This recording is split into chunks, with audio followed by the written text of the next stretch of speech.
President Uhuru Kenyatta will on Tuesday begin his second and final term in which he is expected to grapple with a tottering economy and a fractious nation as he fights to secure his legacy. The president is regaining the levers of state at a time when the country is sharply divided and the economy is experiencing a meltdown unseen since 2007. The 56-year-old leader will take the oaths of allegiance and that of due execution of his office at a time when a sizable part of the country is disgruntled with his administration. Fresh election. At least 12 of the 47 county assemblies in opposition strongholds have passed a motion denouncing President Kenyatta's re-election and his presidency, and have demanded a fresh election under a new electoral commission. 7 other county assemblies were lined up to pass similar motions when a Kitui court restrained them from passing or implementing the formation of the People's Assemblies. The opposition, led by his main challenger Raila Odinga, has called for a rally at Nairobi's Jacaranda grounds on Tuesday, hoping to showcase the divisions in the country on the day Mr. Kenyatta will be sworn in. That Kenya is divided right now is not in doubt. It is all about exclusion. We need to begin here and say that anybody who constitutes this nation feels included, University of Nairobi's Professor Winnie Mwachula told the Saturday Nation of the current state of the country, and what faces President Kenyatta in his second term. Now, people are so frustrated and feel so excluded, they are talking about secession, Professor Mwachula said. Mr. Odinga withdrew from the October 26 poll protesting lack of electoral reforms after successfully challenging President Kenyatta's August 8 win and has since called on the 19 National Super Alliance, NASA-leaning county assemblies to pass a motion to allow Kenyans to exercise their sovereign power. Plan. This process, according to the plan, will culminate in a convention in Nairobi that will propose changes to the constitution on change of structure of the executive and a new electoral system.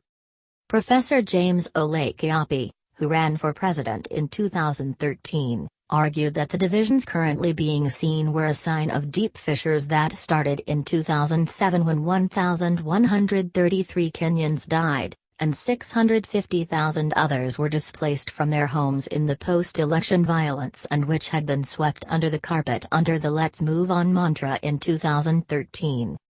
Elections are important for people, they invest in them, not just with money, but also emotionally and spiritually, they are the aspirations of the people. Now, what is needed is a higher level of magnanimity on the part of Uhuru Kenyatta.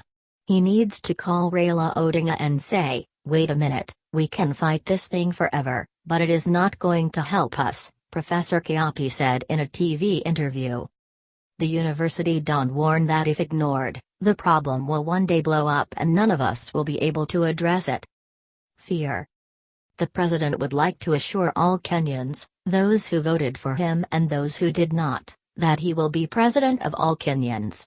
No one should fear that they will be marginalized or penalized for their political choice, State House spokesman Manoa Isipizu told journalists on the steps of Harambee House on Tuesday.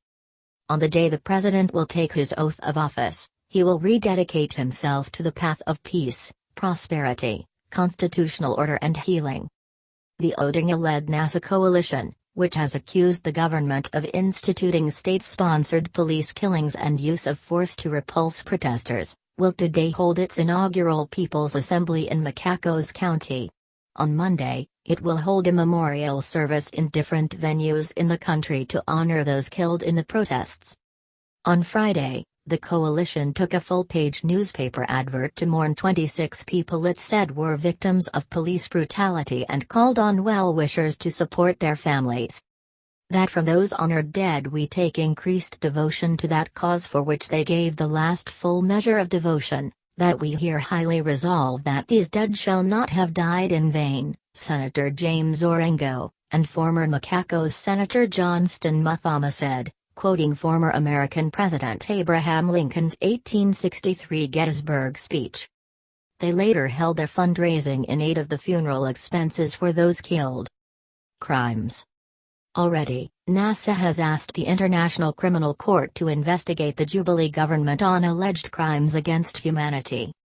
Jubilee-leaning leaders who spoke to the Saturday Nation agreed that dialogue was the way to go after the swearing-in of President Kenyatta, with the focus being on expanded government and executive.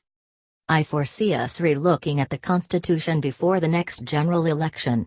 There is an increasing realization that in a plural society like ours, where politics is seen as an indicator of inclusivity or lack thereof, then you need a slightly broader executive for perceptions of inclusivity," said Tharaka Nithi Senator Professor Kitui Kindiki.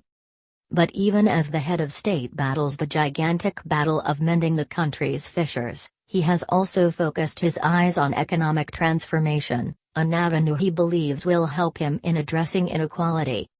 To do this, he will be juggling the need to rein in runaway debt burden, while financing an ambitious campaign promise with multi-billion shilling projects that will also affect, by a great deal, his legacy once he exits the scene in 2022. Education. On Friday, he met his economic team, before meeting the United Nations Conference on Trade and Development, UNCTAD, Secretary-General Dr. Mukiza Kitui, a former trade minister in the Kibaki government. The president held a meeting with his economic team as part of his consultations before he outlines his plan to continue the country on its growth trajectory when he addresses the nation on Tuesday, State House said in a statement. On education, President Kenyatta has promised to expand the free primary school program to include free-day public secondary schools, a promise, whose implementation, he has vowed, will start in January. But while all these might be great plans, his real challenge will be in bringing the country together.